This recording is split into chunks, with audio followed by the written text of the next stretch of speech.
ठीक है, तो चलिए स्टार्ट करते हैं। ग्रुप 15 और 16 जो हम पढ़े हैं उसका समरी लिख लेते हैं। तो लिखिए, ग्रुप 15 का आपका नाम नहीं पूछेगा क्योंकि फर्स्ट एलिमेंट है जो उसी के नाम से जानते हैं। कौन है इसका फर्स्ट एलिमेंट बताइए? नाइट्रोजन, फास्फोरस एंड देन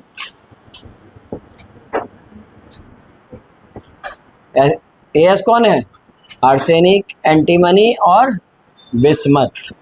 नहीं, इसका एटॉमिक नंबर भी आपको पता है, ये 7, ये 15, बोलते जाइए 33, 51 एंड लास्ट वन 83। और इसका जनरल इलेक्ट्रॉनिक कॉन्फ़िगरेशन भी आप लोगों को पता है, क्या है जी? बोलिए। S पूरा भरेगा, NH2 और NP3, इसमें 3 इलेक्ट्रॉन आएंगे। बोलिए कोई दिक्कत? इसके बाद इसकी कैरेक्टरिस्टिक्स की बात करेंगे। लिखते चलिए आप लोग समरी कॉपी में, सब पेज देख रहे हैं।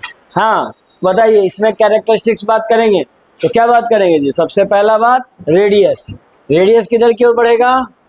Down the group radius will be increases. क्यों डाउन द ग्रुप रेडियस बढ़ेगा? क्योंकि नंबर ऑफ ऑर्बिट्स बढ़ते हैं, जैसे जैसे नीचे जाएंगे नंबर ऑफ ऑर्बिट्स यानी कि सर्कल्स बढ़ते हैं। ठीक है, अब रेडियस के अपोजिट में कौन होता है? रेडियस के इनवर्सली प्रोपोर्शनल चलता है आयोनाइजेशन एनर्जी, इलेक्ट्रोनेगेटिविटी। तो वो किधर बढ़ेगा? ऊपर की ओर आयोनाइजेशन एनर्जी बढ़ेगा। इस डायरेक्शन में और कौन बढ़ेगा? इलेक्ट्रोनेगेटिविटी बढ़ेगा। ये दोनों टाइप बढ़ेगा। ठीक, और एक और प्रॉपर्टी है जो बहुत ज़्यादा पूछता है, जो है तुम्हारा क्या? Oxidation number. तो बताइए इसका ऑक्सीडेशन नंबर वेरिएबल शो करेगा और क्या क्या शो करेगा? कितना हो सकता है? एक इलेक्ट्रॉन गेन करने के कारण ये क्या होगा? -1। और अगर ये 3 इलेक्ट्रॉन की शेयरिंग करेगा तो +1 और ये 5, इस तरह से होगा। लेकिन ध्यान में रखिए कि नाइट्रोजन प्लस हाँ 3 इलेक्ट्रॉन गेन करने के कारण -3 +5 और +5, 3 और +5। तो नाइट्रोजन +5 में एग्जिस्ट करता है क्या? नहीं, नाइट्रोजन का मैक्सिमम कितना हो सकता है? +3। फास्फोरस से जाके ये +5 में आता है। अब फास्फोरस में अगर +5 आ गया तो कहने की जरूरत नहीं है कि इसके नीचे आर्सेनिक आएगा, उन सब में भी +5 एग्जिस्ट करेगा। यानी कि नाइट्रोजन +3 में ही एग्जिस्ट करता है, +5 में वो लेस स्टेबल होगा। तो अब +5 में ये जो एग्जिस्ट करता है उसका रीजन बताइए। +5 में एग्जिस्ट करने का रीजन यही बगल में लिख लेना। क्या होता है इसमें प्रेजेंट? Vacant d orbitals. इसमें खाली जगह होते हैं वैकेंट d ऑर्बिटल्स। ठीक है, तो d ऑर्बिटल्स की जगह खाली है तो और इलेक्ट्रॉन आ सकते हैं। जैसे यहाँ जगह खाली और लोग आके बैठ सकते हैं। आया बात समझ? तो उसी तरह से वैकेंट d ऑर्बिटल्स होते हैं। बोलो कोई दिक्कत इसमें? नहीं ना? बात समझ में आया? ठीक है, अब यहाँ इसमें प्रेजेंट होता है क्या 2d नाइट्रोजन में? नहीं ना, इसलिए मैक्सिमम +3 तक होता है क्योंकि इसके पास क्या होते हैं? वैकेंट d ऑर्बिटल अब्सेंस होते हैं। अब्सेंट होता है मतलब उसमें पाया नहीं जाता, यहाँ से पाया जाता है। बोलो कोई दिक्कत इसमें? नहीं ना? बात समझ में आ रहा? ठीक, लिखिए यहाँ तक। इसके बाद बात किए थे कि ऑक्सीडेशन नंबर के आधार पे 2-3 तरह के सवाल पूछे जा सकते हैं। कितने? 3 तरह के। 3 तरह इसमें और 2 तरह जो आगे भी रिपीट होगा। क्या क्या था जी? पहला आप उसका क्या बता सकते हो? Acidic strength. दूसरा स्टेबिलिटी। और तीसरा क्या बता सकते हो? उसकी ऑक्सीडेशन नंबर। मतलब कि ऑक्सीडेशन नंबर तो निकल ही जाएगा, उसके आधार पर उसका नेचर बता सकते हो कि वो एजेंट कैसा होगा, ऑक्सीडाइजिंग एजेंट या रिड्यूसिंग एजेंट। ठीक है, तो सबसे पहले स्टेबिलिटी वाला एक क्वेश्चन यही लिखो बगल में। भाई यहाँ पे ये सवाल आपसे पूछेगा, क्या पूछेगा कि N2O5 और N2O3 में ज़्यादा स्टेबल कौन जी? बताइए जल्दी से। N2O3 is more stable then N2O5 क्योंकि इसका वैल्यू ऑक्सीडेशन नंबर 5 है, तो इसमें ये एग्जिस्ट नहीं करना चाहता। ये अपने आप को टूट के ऐसा बना लेगा, ठीक है, स्टेबल होने के लिए। तो इसलिए ये स्टेबिलिटी सबसे ज़्यादा इसका होगा। इसमें तुमसे ये सवाल पूछ सकता है ना बाबू, ये आप समझ रहे हो, PCl3 भाई नाइट्रोजन NCl3 में एग्जिस्ट करता है और PCl5 में भी एग्जिस्ट करता है, ऐसा क्यों? तो आप बताना। Phosphorus has vacant d orbital due to this reason it can exist in PCl5 but nitrogen does not है क्या वैकेंट d ऑर्बिटल। लिख लोगे ये सब क्वेश्चन 2 मार्क्स में लैंग्वेज में पूछेगा और ऑब्जेक्टिव में ये पूछेगा। आया बात समझ में? अब अगर ऑब्जेक्टिव में ये पूछेगा तो इसके आधार पे तुम और क्या बता सकते हो? इसका एसिडिक स्ट्रेंथ। अच्छा, एसिडिक स्ट्रेंथ मतलब दो बातें बहुत अच्छे से याद रखो। एसिड क्या होता है और बेस क्या होता है। एसिड 10th क्लास में पढ़े होगे जिसके पास H+ आयन हो। आप बेस पढ़े होगे क्या होगा? जिसके पास OH- आयन हो। इसके आधार पे क्या समझ में आता है कि इसके आसपास से भी इलेक्ट्रॉन गुजरेगा ना, तो क्या करेगा? उसको अट्रैक्ट। यानी एसिड का बिहेवियर कैसा होगा? एक्सेप्टर ऑफ, किसका एक्सेप्टर? इलेक्ट्रॉन का। ये जनाब क्या होंगे? Donor of electron. आया बात समझ में? तो एसिडिक स्ट्रेंथ किसका ज्यादा होगा? Directly proportional to positive oxidation number, positive charge या ऑक्सीडेशन नंबर आप उसको बोल सकते हो। तो जिसका ज्यादा उसका एसिडिक स्ट्रेंथ ज्यादा। इन दोनों में आप नहीं बता सकते कौन ज्यादा एसिडिक होगा, कौन ज्यादा होगा? N2O5। बोलो, इस तरह के सवाल बन जाएंगे। और एक और सवाल पूछता है इसमें, क्या पूछता है जी? और इसका नेचर ऑक्सीडाइजिंग एजेंट या रिड्यूसिंग एजेंट। तो उसको हाँ देखो, आपको समझ में आना चाहिए कि किस टाइप का सवाल पूछ सकता है, क्योंकि हर ग्रुप में पूछेगा। पहला स्टेबिलिटी, दूसरा एसिडिक स्ट्रेंथ और तीसरा क्या पूछेगा? तीसरा अभी बोला था नेचर, है ना? किसी भी कंपाउंड का नेचर, H2SO4, HNO3, HPPO4, है ना, N2O5, P4O6, कुछ भी दे दे, HCl दे दे, HBr दे दे, आप उसका नेचर बता सकते हो। क्या निकाल के? उसका ऑक्सीडेशन नंबर। तो आप जानिए कि हम एक छोटा सा नोट लिखाते हैं कि जब जब मैक्सिमम पे होगा, क्या होगा जी? मैक्सिमम ऑक्सीडेशन नंबर होगा, तो उसका बिहेवियर कैसा होगा? बोलो। हाँ, स्ट्रॉन्ग ऑक्सीडाइजिंग एजेंट, बिल्कुल सही बात है, स्ट्रॉन्ग ऑक्सीडाइजिंग एजेंट। जैसे बगल में का कोई एग्जांपल लिखो ताकि याद रहे भविष्य में, ठीक है? N2O5 ये क्या होगा? ऑक्सीडाइज। अच्छा, इससे बेहतर ही लिख लो जो पता है। हाँ सर, इससे बेहतर है ये HNO3, है ना? और यहाँ पे देखो मिनिमम ऑक्सीडेशन नंबर। मिनिमम क्या है जी? बस इसको लिख लो, मिनिमम ऑक्सीडेशन नंबर क्या होगा जी? Reducing agent. और इन बिटवीन रहेगा, मतलब कि -3 से +5 के बीच में रहेगा, तो वो कैसा बिहेव करेगा? बोथ। बोथ का मतलब दोनों, रिड्यूसिंग एजेंट और ऑक्सीडाइजिंग। चलिए एग्जांपल लिखिए दोनों से। रिड्यूसिंग एजेंट का एग्जांपल लिखिए NH3, याद आ रहा है? ठीक है। और इसका HNO3, और क्या लिख सकते हो इसका एग्जांपल? N2O5, ये सब होगा, ठीक है। और यहाँ पे बोथ कौन होगा जल्दी बताओ? हालांकि ग्रुप 16 में बहुत ज्यादा पूछता है SO2 वाला। खैर, यहाँ कौन पूछेगा? N2O3। बोलो, कोई दिक्कत? समझ में आ गया? इस पे सवाल यहाँ तक लिखिए।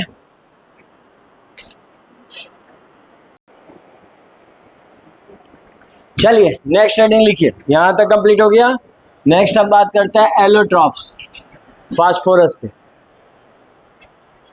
Allotropes of phosphorus. 3 एलोट्रॉप्स होते हैं, यही आपका ऑब्जेक्टिव में पूछेगा। नेम आपको याद होना चाहिए। कौन कौन है जी? है ना, वाइट, रेड और ब्लैक। वाइट फास्फोरस, दूसरा रेड, और तीसरा ब्लैक। इसी के लिए तो मार्क कर दिया था, ठीक है। चलो अब देखो, व्हाइट फास्फोरस का याद रखिएगा P4 होता है। कैसा दिखता है स्ट्रक्चर? कुछ ऐसा, छोटा सा बनाना, ज्यादा बड़ा नहीं। हाँ, टेट्राहेड्रल स्ट्रक्चर बोलते हैं। ये देखो 4। हाँ, ये है। इस स्ट्रक्चर को क्या बोलते हैं? टेट्राहेड्रल। बाकी स्ट्रक्चर बनाने की जरूरत नहीं है। कभी कभी ऑब्जेक्टिव खाली पूछ लेगा कि फास्फोरस का क्या, फास्फोरस का कितने आइसोट्रॉप्स होते हैं, या नाम दे देगा ये कौन है फास्फोरस के। जैसे रेड और व्हाइट दे दिया तो आप बता दोगे कि हाँ ये एलोट्रॉप्स है। किसके? फास्फोरस के। ऐसे इस स्ट्रक्चर का नाम जानना चाहो तो आप जानते हो, इसको बोलते हैं टेट्राहेड्रल स्ट्रक्चर। हाँ जी बताइए, यहाँ तक कोई दिक्कत नहीं। तो इसके बाद इसका स्ट्रक्चर क्या था, याद आ रहा है रेड का, बोलो, पॉलीमेरिक। और ये तो इसमें सबसे स्टेबल कौन है, कभी कभी ये भी ऑब्जेक्टिव पूछेगा। Black phosphorus is the most stable state, है ना, मोस्ट स्टेबल। तो ये सब आपको ऑब्जेक्टिव में कभी कभी देखने को मिल सकता है, ठीक है। इसके बाद बताइए हम क्या पढ़े थे, इसके बाद नेक्स्ट टॉपिक बोलो, प्रिपरेशन ऑफ नाइट्रोजन। तो नाइट्रोजन गैस का किससे प्रिपरेशन करते हैं, याद है ना, लैब मेथड, अमोनियम नाइट्रेट। ये कभी पूछ सकता नहीं, तो उतना ज्यादा नहीं पूछता है। नाइट्रोजन के कुछ प्रॉपर्टी आप ही बताओ, नाइट्रोजन कैसा होता है। हाँ, उसके पहले एक चीज और याद यहाँ रख सकते हो, एक कोवैलेंसी, नाइट्रोजन का कोवैलेंसी कभी कभी पूछता है, लिखो ऑब्जेक्टिव में ये नोट करके यहाँ पे, कोवैलेंसी क्या होता है। तो कोवैलेंसी ऑफ का नाइट्रोजन कितना होता है जी, 4। इसके सर पे लिखो ऑब्जेक्टिव, ये पूछ सकता है, ठीक है। इसको बॉक्स में लिख के आप लिख सकते हो, ये ऑब्जेक्टिव में सवाल आता है, कोवैलेंसी ऑफ नाइट्रोजन। बाकी का उससे ज्यादा हो सकता है, 5-6 हो सकता है, लेकिन 4 केवल नाइट्रोजन का होता है, क्योंकि उसमें वैकेंट डी ऑर्बिटल नहीं होते। तो 4 से ज्यादा हो सकता है क्या, नहीं। ये बात ध्यान में रखिएगा, इंपॉर्टेंट बात है, ठीक है। उसके बाद एलोट्रॉप्स, उसके बाद नाइट्रोजन का प्रिपरेशन। नाइट्रोजन के प्रिपरेशन में आप जानते हो नाइट्रोजन कैसा होता है, ट्रिपल बॉन्डेड होता है, बॉन्ड एनर्जी, डिसोसिएशन एनर्जी बहुत ज्यादा होती है, इसीलिए कैसा बिहेव करता है, इनर्ट। और क्या बता सकते हो नाइट्रोजन के बारे में, हाँ बताओ, जो प्रॉपर्टी बताए थे उसमें कुछ काम का है जो लिखने लायक है, बोलिए। बॉन्ड डिसोसिएशन हो गया, बताओ आगे।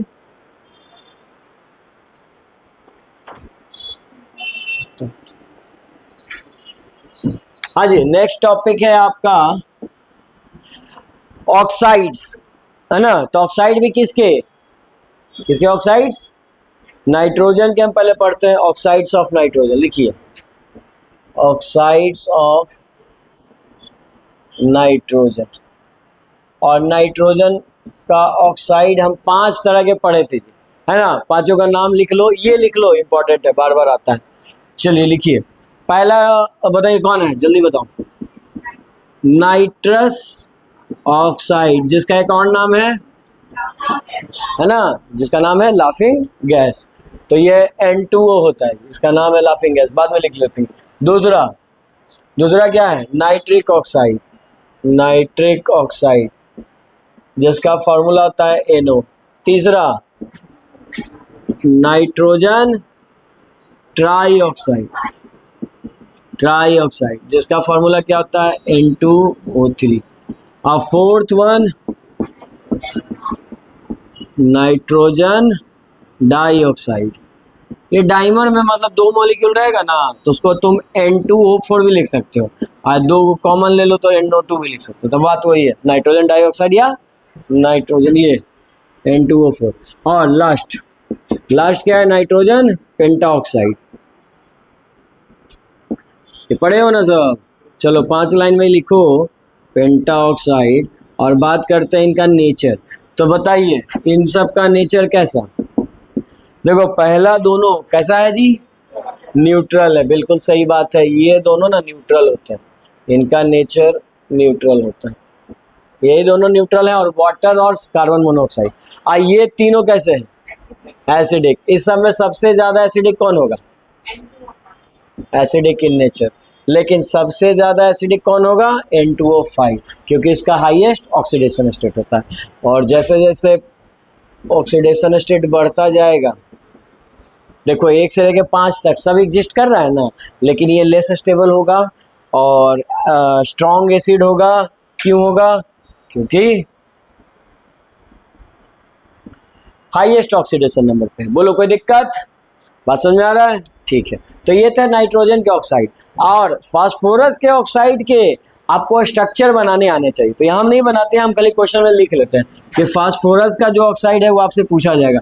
फास्फोरस का 2 पढ़े हैं, P4O10 और P2 P4 और O6, नहीं 6 ऑक्सीजन थे। तो आगे यहाँ फिर से आपसे वही सवाल पूछ रहे हैं, बताओ इन दोनों में सबसे ज्यादा एसिडिक कौन? एसिडिक स्ट्रेंथ किसका ज्यादा? P4O10 का +5, इसका प्लस कितना 3, तो ज्यादा कौन है ऑक्सीडेशन स्टेट? ये, तो ये ज्यादा एसिडिक होगा। अगर स्टेबिलिटी पूछे किसकी ज्यादा होगी, तो किसकी ज्यादा होगी? इसकी होगी, ठीक है, इस फॉर्म में। तो ये हो गया रीजन, ये इस पे क्वेश्चंस ऑक्सीडेशन नंबर निकालने आएगा। और इनके स्ट्रक्चर्स में भी कुछ कुछ क्वेश्चन जेईई में नीट में पूछते हैं। जब स्ट्रक्चर बनाइएगा तो पूछेगा पीओपी बॉन्ड कितना है जी, ये एक सवाल पूछा गया है। नंबर ऑफ पीओपी बॉन्ड दोनों में सेम ही था, लिख ही लो बल्कि ये question. Number of POP bond कितने हैं? नंबर ऑफ पीओपी बॉन्ड्स कितने होते हैं जी? 6 थे ना, ठीक। और क्या पूछा गया बताइए? और पूछता है इसमें नंबर ऑफ सिग्मा बॉन्ड, किसमें? मतलब P4O10 में पूछा। तो नंबर ऑफ सिग्मा बॉन्ड तो काउंट करना जानती है, सिंगल बॉन्ड एक सिग्मा। तो आप स्ट्रक्चर बनाइएगा, उसको काउंट करके बता दीजिएगा। स्ट्रक्चर बनाना बहुत आसान है, क्योंकि 4 फास्फोरस ऐसे रखिए, आप बीच में किसको रख दीजिएगा? बीच में ऑक्सीजन, देखो ये हो गया। और फिर बीच में वो ब्रिजिंग कर देंगे ऑक्सीजन का, हो गया, सबके साथ ऑक्सीजन जुड़ गया।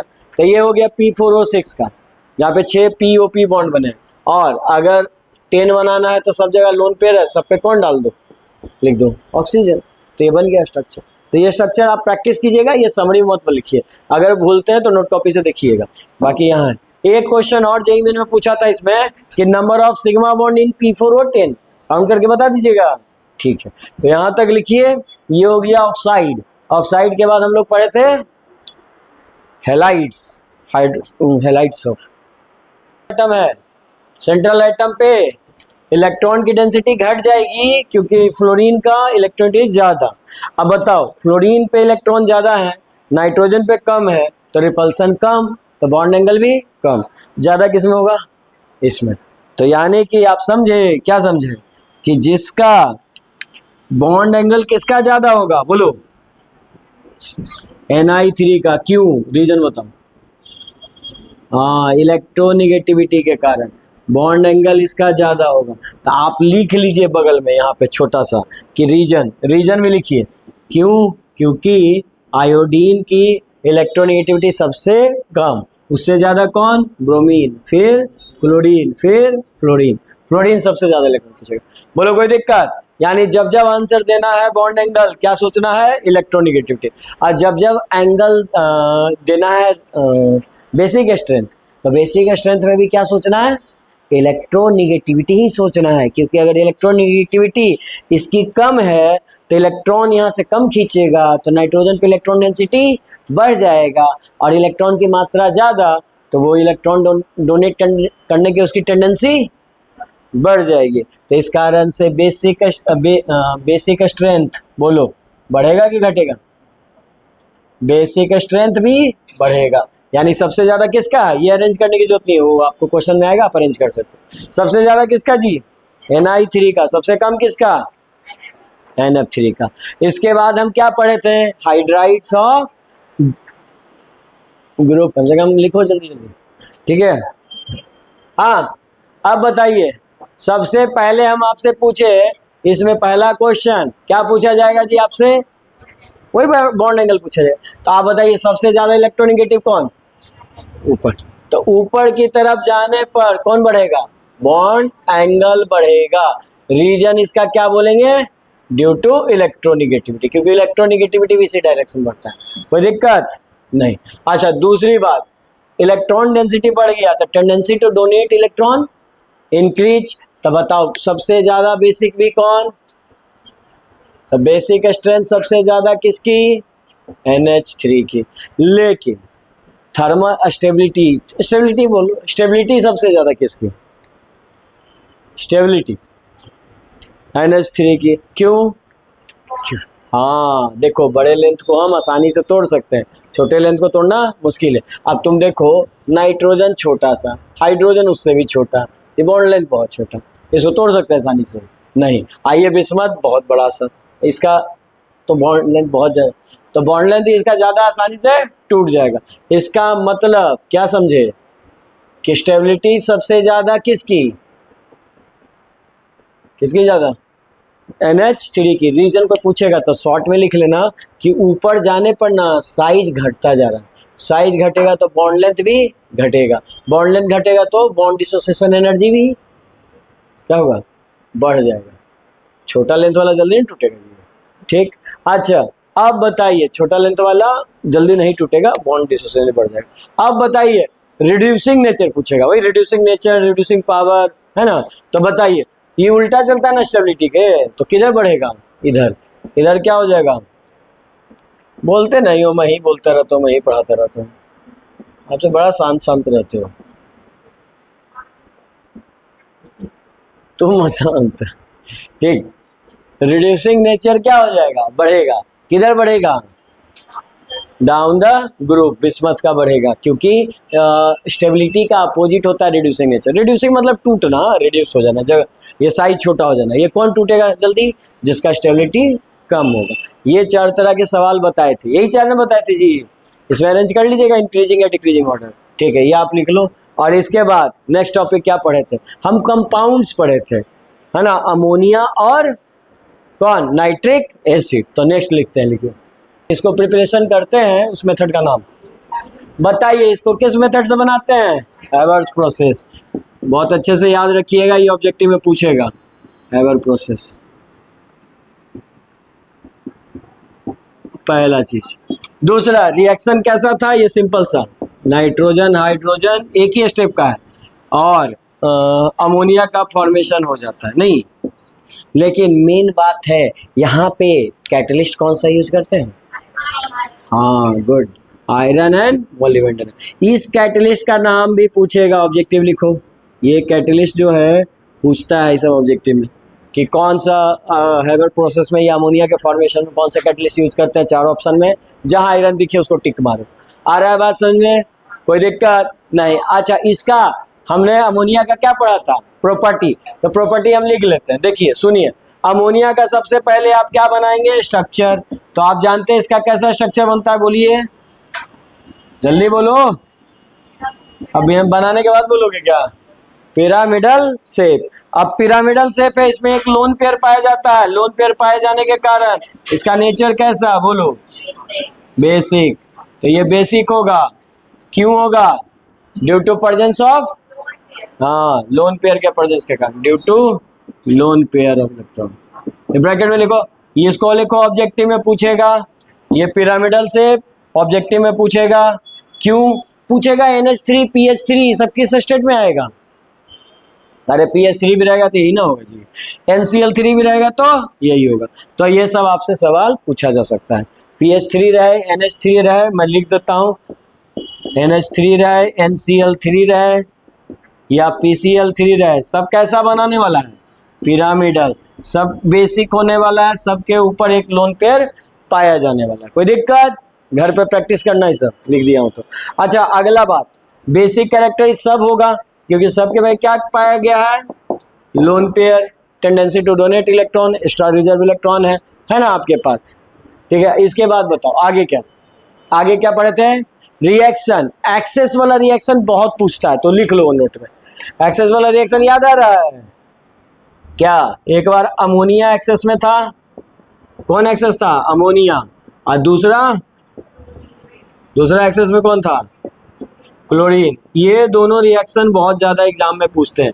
जल्दी से कंप्लीट करो रिएक्शन खुद से। ठीक है, यहाँ पे क्या आएगा जी? N, हाँ बोलो बोलो, N2। आगे, गुड। हाँ जी, उन दोनों के अलावा अगला बच्चे बोलो यहाँ पे। आप दोनों के अलावा बोलो। हाँ, और कोई बोलो। सब गूंगा है जी। हाँ, ये बोलिए। हाँ, NCl। एक जवाब सही आया, अगला बोलो। हाँ, बिल्कुल सही बात। वो बैलेंस बाद में, पहले कंपाउंड बताओ। ठीक है, तो ये ध्यान में रखिएगा, ऑब्जेक्टिव में बहुत ज्यादा पूछता है। VVI करो इसको, ये बहुत पूछता है दोनों। तो चलिए, अमोनिया पूछने वाली बात इतना ही है। इसके बाद लास्ट कंपाउंड कौन था? Nitric acid. चलो लिखो, प्रिपरेशन ऑफ नाइट्रिक एसिड। बताते भी नहीं हो, लिखना भी पीछे हो जी, जल्दी लिखो। हाँ, इसको लिखने का, इसको बनाने का मेथड का नाम बताओ जल्दी से। हाँ, ये पूछा जाएगा ऑब्जेक्टिव में।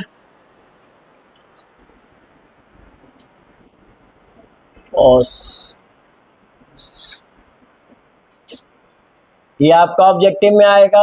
ये कितने स्टेप का होता है जी? 3 स्टेप का रिएक्शन होता है। ठीक है, तीनों स्टेप किसको याद है? हाथ उठाइए। 4 5, ठीक। अच्छा, इसके बारे में पता है आपको? हाँ, ये हाइड्रोजन कितना लॉस करेगा? 1। तो ये क्या होगा? Monoprotic acid. बहुत अच्छी बात। मोनोप्रोटिक एसिड होगा, जिसको मोनोबेसिक भी बोल सकते हो। क्या बोल सकते हो? Monobasic acid. ठीक बाबू, HCl भी ऐसा ही एसिड है, क्योंकि एक H आयन डोनेट करता है। अच्छा, दूसरा बात आपने बताया ही, ये कैसा एजेंट है? Strong oxidising agent. और नेचर में कैसा है? And acidic nature. एक ही साथ लिख लो, एसिडिक नेचर। नेचर तो एसिडिक होगा क्योंकि मैक्सिमम नंबर इसका ऑक्सीडेशन स्टेट होता है, नहीं +5। और ऑक्सीडाइजिंग एजेंट भी होगा। इतना खत्म। NH3 ये भी खत्म। इसके बाद एक हम पढ़े थे ऑक्सो एसिड। क्या पढ़े थे? Oxo acid. ऑक्सो एसिड में सबका स्ट्रक्चर नहीं बनाएंगे, वो तो आप जानते हो, बनाने का तरीका सिखा दिया था। एक बात खाली उसमें लिख लो। क्या लिखोगे? ऑक्सो एसिड में नोट करके लिख लो, ये H3PO4। H3PO4 पता है इसका नाम क्या है? बोलो। H3PO4 का फॉस्फोरिक एसिड। कभी कभी इस नाम में ना ऑर्थो भी लगा देगा, तो ऑर्थो से मतलब नहीं है, मतलब है फॉस्फोरिक एसिड। ठीक है, ऑर्थो फॉस्फोरिक एसिड बोले या फॉस्फोरिक एसिड बोले, बात एक ही है। कोई दिक्कत किसी को? दूसरा, फॉस्फोरस एसिड। क्या होता है फॉर्मूला? H3PO4। स्ट्रक्चर सबका जानना जी, बनाना है, ठीक है ना? ये बहुत जरूरी चीज है। स्ट्रक्चर बना के ही जवाब मिलने वाला है। क्या चीज का? अच्छा, अगला हाइपो कौन है? बोलो तीसरा। इसका जी H3PO4। क्या नाम था इसका? हाइपो। एक ऑक्सीजन घटा दिया और कुछ किया, तो एक ऑक्सीजन हटता है तो क्या बोलते हैं? Hypophosphorous acid.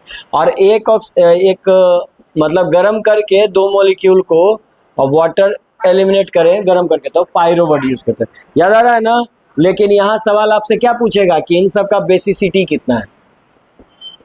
बेसिसिटी का मतलब नंबर ऑफ, बोलो लिखने से पहले, OH बॉन्ड। OH की, इसके लिए आपको स्ट्रक्चर बनाना होगा, लेकिन ये क्वेश्चन ऑब्जेक्टिव में बहुत बार पूछा है, तो इसको एकदम टिक मारो। ऑब्जेक्टिव बहुत बार सवाल आ जाएगा, JEE मेन में भी, नीट में भी, और साथ में आपके बोर्ड एग्जाम में भी आएगा।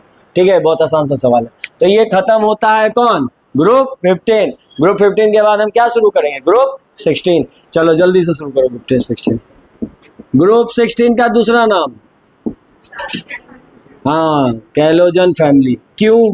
क्योंकि क्या बनाते हैं? वुड्स बनाते हैं, इसलिए इसको कैलोजन फैमिली भी कहते हैं। अच्छा, इसका oxygen, sulphur, sodium, tellurium, polonium छोड़ दो, रेडियो एक्टिव एलिमेंट है। आपको सब बात पता ही है कि रेडियस नीचे जाने पर बढ़ेगा। अच्छा, इलेक्ट्रॉनिक कॉन्फ़िगरेशन इसका NH2 NP4, ये 8, ये 16, और ये वाला 34, और ये 52। ठीक है, ऊपर जाने पे कौन बढ़ेगा?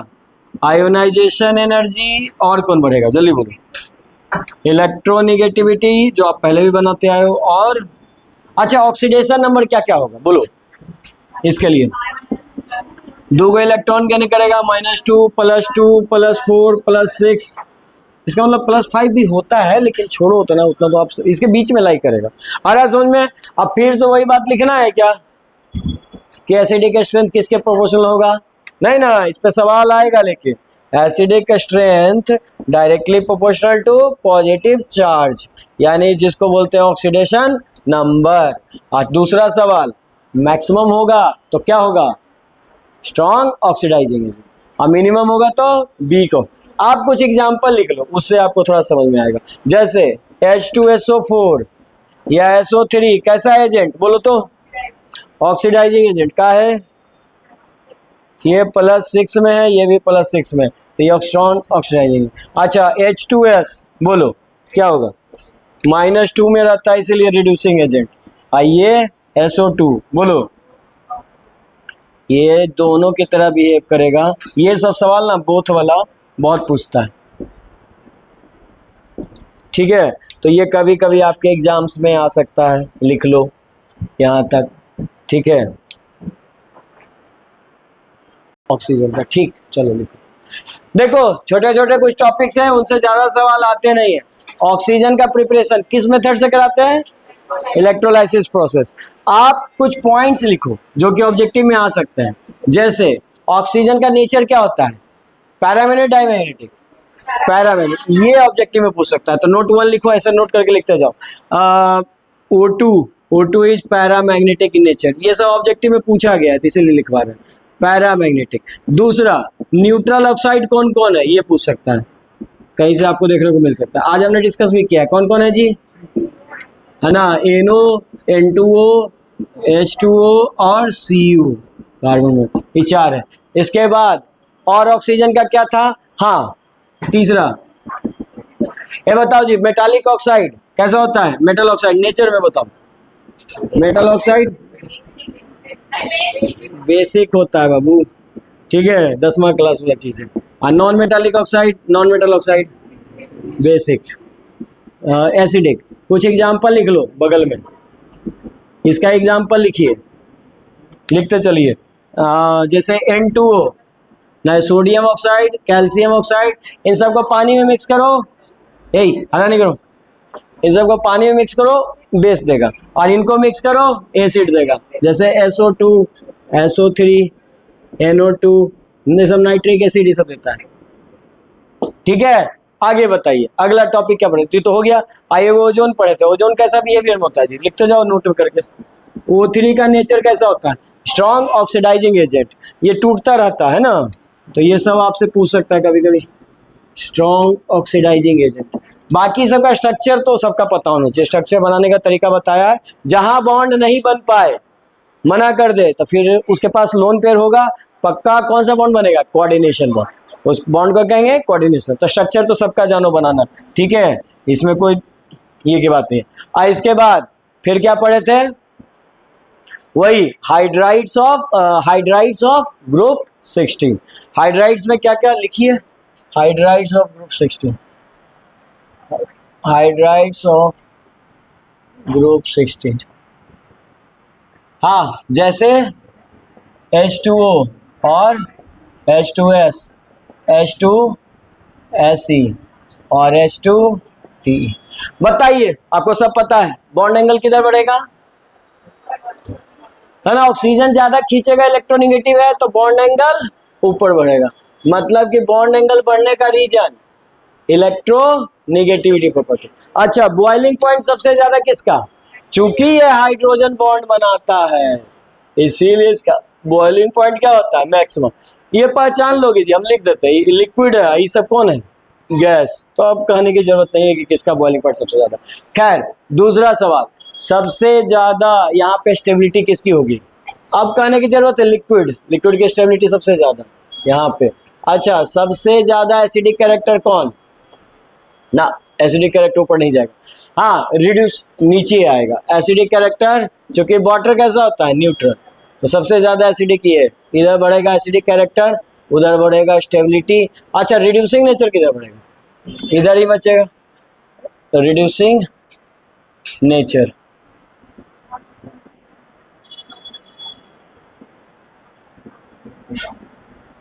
हाँ, कोई दिक्कत? समझ में बात आ गया? अब आगे बताइए, इसके आगे नेक्स्ट टॉपिक क्या पढ़े थे, जल्दी बताओ।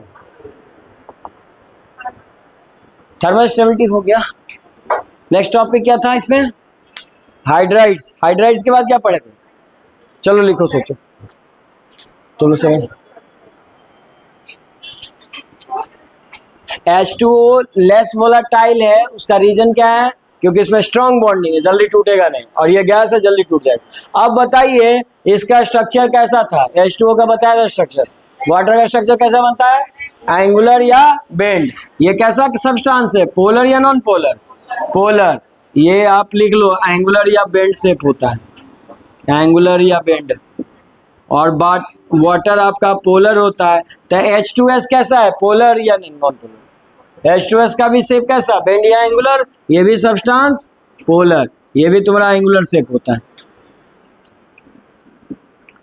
मन है तो बना लो H2S, एक सल्फर ऐसा लोन पेयर में और 2 हाइड्रोजन ऐसा, वाटर भी ऐसा ही बनता है, ठीक है। और SO2 का भी स्ट्रक्चर कैसा होता है, याद है, बेंड या एंगुलर, और SO2 आपका सॉल्युबल था वाटर में, और CO2 सॉल्युबल नहीं है, किसमें, वाटर में। तो सॉल्युबिलिटी का क्वेश्चन इनऑर्गेनिक में पूछता है, लिखिए सॉल्युबिलिटी बताइए, SO2 और CO2 में कौन होगा, SO2, ये सब ऑब्जेक्टिव में आ सकता है, लिखिए यहां तक आएगा बस, किस मेथड से, ये तीनों में से कोई आएगा। अमोनिया किस मेथड से, हैबर प्रोसेस, नाइट्रिक एसिड, और ये contact process, sulphuric acid contact process. खाली ऑब्जेक्टिव में अगर ये रह गया तो बना लेना, ठीक है, और इसमें कोई सवाल नहीं आएगा। ये भी 3 स्टेप का रिएक्शन है जो कि लिखना नहीं है, लिखिए वो हम बाद में बात करेंगे यहाँ पे, ठीक है। तो यहाँ तक फाइनली हमने सिलेबस किया है, ग्रुप 15 और 16, 17 आने के बाद हम लोग करते हैं क्लास, ठीक है, आज ही तक